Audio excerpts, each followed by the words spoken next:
मिथिला क्षेत्र में एक गांव, उस गांव में एक ब्राह्मणी रहती, विधवा ब्राह्मणी।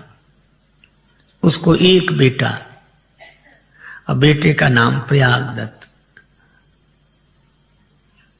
बेचारी अत्यंत गरीब, भिक्षा करती, बालक का पालन पोषण करती।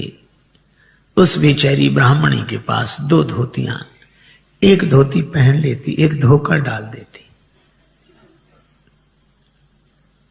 श्रावण मास रक्षाबंधन का दिन आया, सभी बहनों ने अपने अपने भाई के हाथ में राखी बांधी, पर प्रयागदत्त तो गरीब विधवा ब्राह्मणी का बेटा था, इसे कौन राखी बांधता। 9 वर्ष का बालक दौड़ता हुआ आया मां के पास। मां, मुझे किसी ने राखी नहीं बांधी। मां ने आंखों में आंसू भरकर कहा कि बेटा, तुम्हारी कोई बहन नहीं है। पर बालक यह बात कैसे समझ जाता। उसने कहा कि जब सबके हाथ पांव नाक कान हैं तो मेरे भी हैं, और जब सबके बहन हैं तो मेरी बहन क्यों नहीं। अब मां कैसे समझाती। मां ने कहा कि बेटा, मैंने बताया नहीं, तेरी भी बहन है। मेरी बहन कहां है? ससुराल में। तो मां, मेरी बहन का नाम क्या है? ससुराल कहां है? मां ने कहा कि बेटा, तेरी बहन का नाम सीता है, और उनकी ससुराल अयोध्या है। प्रयागदत्त बोला, मैं तो जाऊंगा मां, अभी जाऊंगा। मां बोली, अभी नहीं, तू बड़ा हो जा, फिर मैं तुझे लेकर चलूंगी। अभी तू छोटा सा बालक, कहां जाएगा। तो वो बहन क्यों नहीं आती? अरे वो बड़े आदमी हैं, उनको बहुत से काम है। प्रयागदत्त ने मां की बात सुन ली, उत्तर नहीं दिया। रात्रि में सोते समय भी सोचने लगा कि मैं चला जाऊं, मां ने पता बता दिया है, अयोध्या है, बहन का नाम पता है, इतने से ही पूछ लूंगा। बस सवेरे ही उठ बैठा। 5 बजे मां सो रही थी, मां के साथ सोया था। उठा, लेकिन बहन को कुछ देना पड़ेगा। अगर राखी बांधी उसने, तो मां की वही एक धोती जो सूख रही थी, उसी को समेट कर रख लिया और पैदल पैदल चल दिया। श्री सीता जी से राखी बंधवाऊंगा, राम जी का दर्शन करूंगा। जब कोई भक्त भाव से इस तरह भगवान के प्रति समर्पित हो, तो फिर भगवान भी भाववश्य हैं। प्रयागदत्त पैदल पैदल जा रहे थे। 9 वर्ष के बालक थोड़ी दूर चले, थक गए, एक वृक्ष के नीचे सो गए। सोए थे वृक्ष के नीचे, जागे तो अयोध्या में। और जो चारों ओर देखा, कौन सी नगरी है भाई? लोगों ने कहा अयोध्या। अच्छा, अयोध्या आ गई, बहुत नजदीक है। मां बेकार कहती थी कि बहुत दूर है। अब दिन को 10 बजे से ही पूछने लगे सब जगह, भैया मेरी बहन का मकान कहां है? यहां मेरी बहन का नाम सीता है। लोग कहते कि अरे बहनोई का नाम राम जी है। अरे तो ये कहो सीताराम तो भगवान है, उनका मंदिर है, वो ऐसे थोड़े ही मिलते हैं कि तुम। नहीं, मैं भगवान की बात नहीं कर रहा, मैं तो अपनी बहन को ढूंढ रहा हूं। मकान कहां है?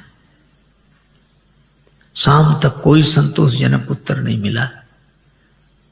समझ गए मां इसीलिए नहीं आने दे रही थी। ये बहुत बड़े आदमी हैं, हम गरीब हैं। गरीबों से कौन मिलता है, कौन अपना रिश्ता जोड़ता है। और उन्होंने प्रजा को भी ऐसा अपने बस में कर रखा है, कोई कुछ बताता ही नहीं उनके बारे में। सवेरे लौट जाऊंगा। यही बड़बड़ाते जाते एक वृक्ष के नीचे बैठ गए। थोड़ी देर में नींद लग गई और सो गए। रात्रि को 12 बजे एक प्रकाश हुआ, ऐसा प्रकाश कि प्रयागदत्त की नींद खुल गई। उस प्रकाश में देखा श्वेत रंग का हाथी, हाथी पर हौदा में विराजमान श्री सीताराम जी और हाथी को चलाने वाले महावत श्री हनुमान जी, सेवक पीछे पीछे चल रहे हैं। ये दृश्य देखा तो घबरा कर खड़े हो गए। यह हाथी, समझ गए मैंने इनका विरोध किया है, तो ये सोचते होंगे हाथी से कुचलवा दूं। तो कांपते हुए खड़े थे, लेकिन यह क्या, हाथी तो उनके पास आकर बिठा दिया गया। सेवकों ने सीढ़ी लगाई, भगवान श्री सीताराम उतरे और श्री सीताराम जी प्रयागदत्त के पास आकर खड़े हो गए। राम जी ने कहा भैया प्रयाग। अब प्रयागदत्त को लगा ये तो हमारा नाम भी जानते हैं।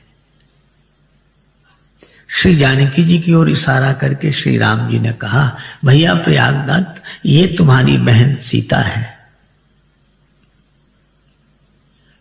पुलकित हुए, लेकिन सोचने लगे कि ये मेरी बहन। राम जी से कहा कि मुझे नहीं लगता कि ये मेरी बहन है। क्यों? क्या तुम बहन की पहचान जानते हो? या बहन को पहले देखा तो नहीं है, पर बहन की पहचान मुझे पता है। क्या? बोले श्री राम बहन सीता तुम्हारी यह, बाल ने कहा कि समझ में न आता है।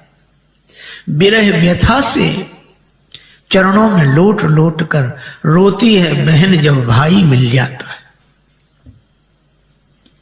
भाई के मिलने पर बहन रोने लगती है।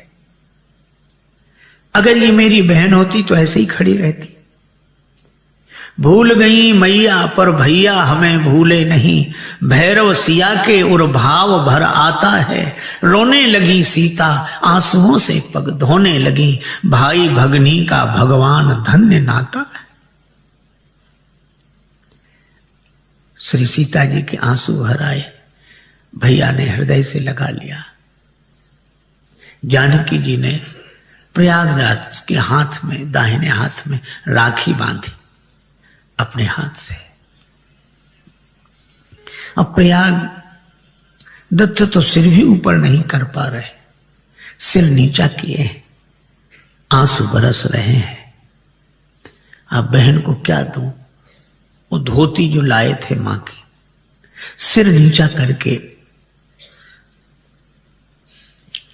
वही धोती देते हुए बोले बहन हमारे पास तो यही है। श्री सीता जी ने कहा कि नहीं भैया, मेरी मां के पास 2 ही धोतियां हैं, एक तुम ले आए। मां से कहना कि उनके आशीर्वाद से कोई कमी नहीं, ये ले जाओ, वापस ले जाओ। प्रयागदास के पास धोती रख दी। प्रयागदास ऊपर देखने लगे। जानकी मैया ने हृदय से लगाया।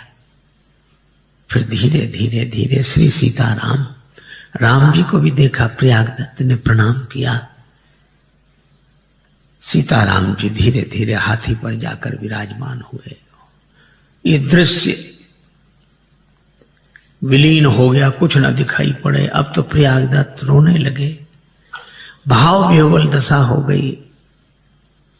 सवेरे एक महात्मा निकले, उन्होंने प्रयागदास की जब यह दशा देखी, समझ गए कि इन पर कृपा हो गई है, श्री किशोरी जी की कृपा हुई है। अपने आश्रम ले आए। दोपहर को 2 देवियां आई स्वर्ण थाल में भोजन लेकर। 2 थाल थे। कहा हमारे यहां सत्यनारायण भगवान की कथा थी, ये प्रसाद पाओ। थाल वापस ले जाएंगे हम।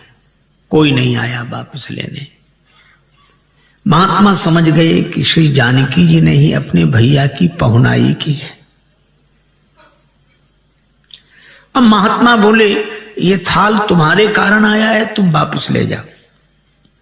ये थाल तुम वापस ले जाओ।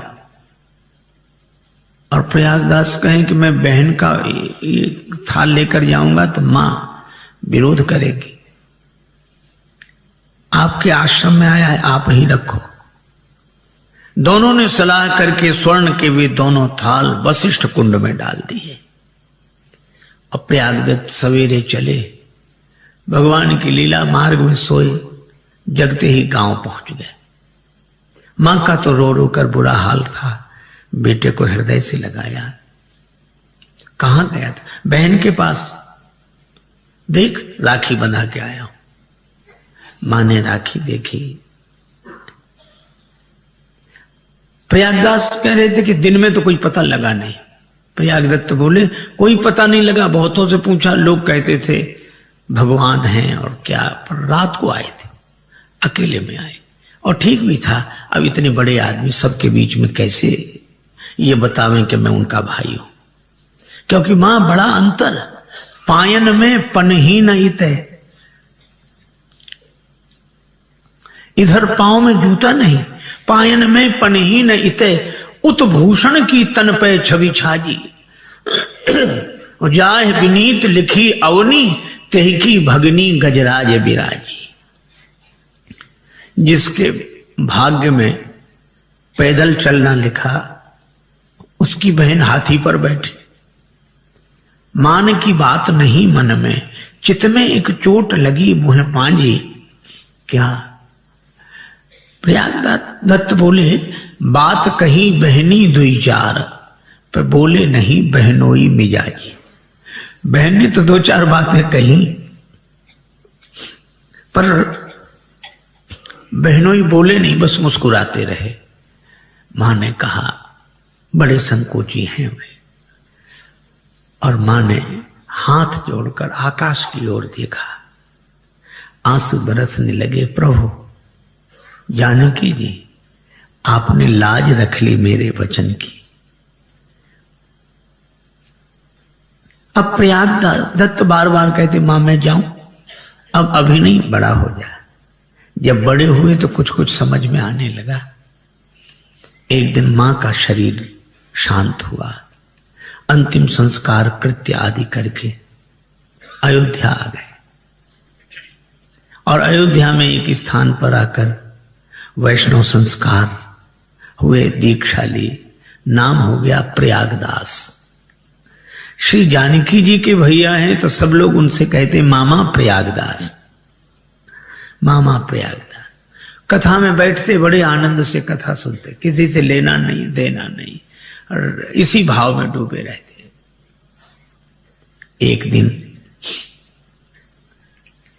श्री राम वनवास की कथा सुन ली कि श्री सीता जी भी वन में गई, राम जी गए, लक्ष्मण जी गए। अब वह बैठे बैठे कहने लगे बताओ ऐसा भी कहीं होता है, झगड़ा किस घर में नहीं होता, पर थोड़े से झगड़े पर क्या घर छोड़ दो।